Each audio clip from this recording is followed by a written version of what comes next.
नमस्कार, नवभारत टाइम्स में आपका स्वागत है। आज सुबह-सुबह हम आपको एक बड़ी खबर की तरफ ध्यान आकर्षित करना चाहते हैं और ये बड़ी खबर निकली है अमेरिकी विदेश मंत्री माइक पोम्पियो के उस जवाब से जो एक पत्रकार के सवाल में उन्होंने कहा। जब उनसे पूछा गया कि जर्मनी से अमेरिकी सेना क्यों घटाई जा रही है, तो पोम्पियो का जवाब चौंकाने वाला था। माइक पोम्पियो ने कहा कि हमें कुछ निश्चित जगहों से सेना हटानी पड़ेगी क्योंकि चीन की communist party Bharat, Vietnam, Indonesia, Malaysia और दक्षिण चीन सागर में एक बड़ा खतरा बनकर उभर रही है। तो इस तरीके से पोम्पियो ने एक साफ संकेत दिया है कि अगर भारत के साथ जंग की स्थिति बनती है और चीन जिस तरीके से लद्दाख के गलवान घाटी से लेकर अब जो आप हमें ताजा जानकारी मिल रही है उसमें ये पता चल रहा है कि देप्सांग के इलाके में भी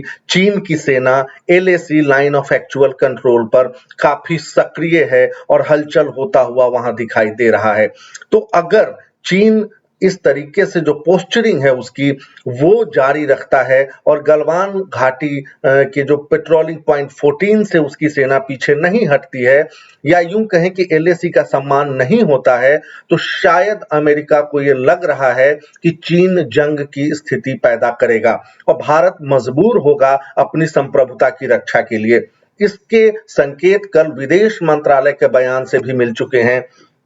जिसमें ये साफ चेतावनी दी गई है चीन को। आप देखें, government wants China of consequences, यानी अगर चीन अपनी हरकतों से बाज नहीं आता है, अपनी सेना मई के पहले हफ्ते में जो एलएसी पहले से दोनों देशों के बीच तय है उसके पीछे नहीं जाती है, तो भारत ने कहा है कि चीन को इसका हिसाब चुकाना पड़ेगा या दोनों पक्षों के जो संबंध हैं वो बहुत बुरी स्थिति में होंगे और इसके लिए चीन जिम्मेदार होगा।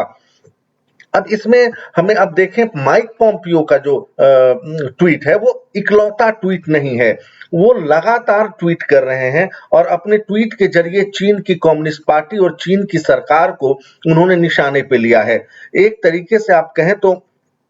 कल उन्होंने नेपाल के विदेश मंत्री से भी बात की है और उसका भी उन्होंने जिक्र किया है। हालांकि इसमें कोविड-19 जो कोरोना वायरस की बात कही गई है, लेकिन निश्चित तौर पे जब ऐसे समय में भारत और चीन के संबंध बहुत खराब नाजुक दौर में हैं और नेपाल पड़ोसी है न सिर्फ भारत का बल्कि चीन का, तो स्ट्रेटेजिकली जो इम्पोर्टेंस है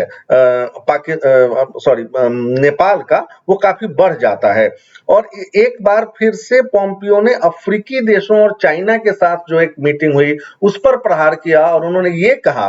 कि जो अमेरिका है वो अफ्रीकी देशों के विकास के लिए बहुत कुछ कर रहा है, चीन सिर्फ शोसेबाजी कहें वो कर रहा है। एक और हुवई को लेके भी उन्होंने जो 5G का एक बहुत बड़ा कंटेंडर है पूरी दुनिया में चीन की कंपनी, उस पर भी उन्होंने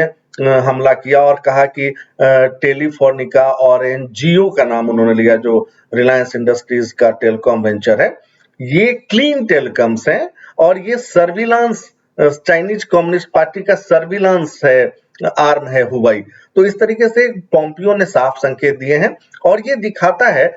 इसकी तुलना अगर हम करें जॉन एफ कैनेडी के समय से, जब नेहरू ने 62 की लड़ाई शुरू हो चुकी थी, बॉम्डिला खतरे में था नॉर्थ ईस्टर्न फ्रंटियर रीजन का जो अभी पूर्वोत्तर हम कहते हैं, और उन्होंने उनसे मदद मांगी। नेहरू ने चिट्ठी लिखी कि हमें 10 स्क्वाड्रन चाहिए अमेरिकी एयरफोर्स का और वो जंगी विमान अमेरिकी पायलट ही चलाएं।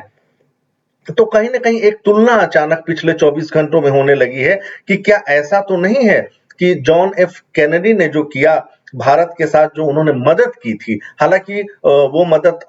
सिर्फ सिविल सप्लाईज और आर्म्स एमुनिशन की सप्लाई तक थी, अमेरिका जंग में शामिल नहीं हुआ था। कोलकाता एयरपोर्ट पर हर दिन लगभग 8 अमेरिकी C-130 हरक्यूलिस विमान आते थे और वो जो फ्रंट लाइंस पे इंडियन फोर्सेस थे उनके लिए वो सप्लाई लेकर आते थे। और इसके बाद जब लड़ाई खत्म हुई 21 नवंबर 1962 को, तो जरूर जॉन एफ कैनेडी ने एक होलिस्टिक अप्रोच लिया और उन्होंने नेहरू की चिट्ठियों के आधार पर दोनों देशों के बीच एक बड़ा मिलिट्री कोऑपरेशन जो है वो लगभग 120 मिलियन डॉलर का उन्होंने प्रस्तावित किया था और दोनों देशों के रिश्ते बहुत सुधर रहे थे और अमेरिका को लग रहा था कि भारत गुटनिरपेक्ष आंदोलन का अगुवा तो है, लेकिन शायद ये मौका है कि वो पश्चिमी देशों के साथ अलायंस करे। लेकिन ये दुर्भाग्य है कि ठीक भारत चीन युद्ध की खात्मे के 1 साल 1 दिन बाद 1963 में डल्लास में जॉन एफ कैनेडी की हत्या हो गई और इसके बाद अब ये कहा जा रहा है कि क्या डोनाल्ड ट्रंप कैनेडी के रास्ते पर चलेंगे? क्या जो कैनेडी ने नहीं किया उस काम को भी क्या ट्रंप करेंगे? क्या कुछ ऐसा होता है कि चीन की कम्युनिस्ट पार्टी या पीपल्स लिबरेशन आर्मी भारत की तरफ या वियतनाम की तरफ या इंडोनेशिया की तरफ आंख उठाती है और आर्म कॉन्फ्लिक्ट होता है, तो क्या अमेरिका उसमें शामिल होगा? हालांकि पोम्पियो से ये साफ संकेत दे दिया है कि अमेरिकी सेना अगर मूव करती है तो ये एक बड़ा कारण है ये मानने का कि ये सिर्फ कूटनैतिक चाल नहीं होगी अमेरिका की, इसके पीछे कुछ न कुछ सब्सटेंस भी होगा और ये आने वाला समय हमें देखना पड़ेगा कि भारत और चीन के रिश्ते आखिर किस मोड़ लेते हैं, क्योंकि अगर सीमा विवाद सुलझा जिसकी चीन की तरफ से कोई संभावना दिखाई नहीं दे रही है तमाम बातचीत के बावजूद, तो सीमा पर स्थितियां बदतर हो सकती है और चीन को इसका खामियाजा भुगतना पड़ सकता है। तो चीन से संबंधित और अपडेट के लिए हम आपको लगातार navaraTimes.com के जरिए सूचना और अपडेट देते रहेंगे। नमस्कार।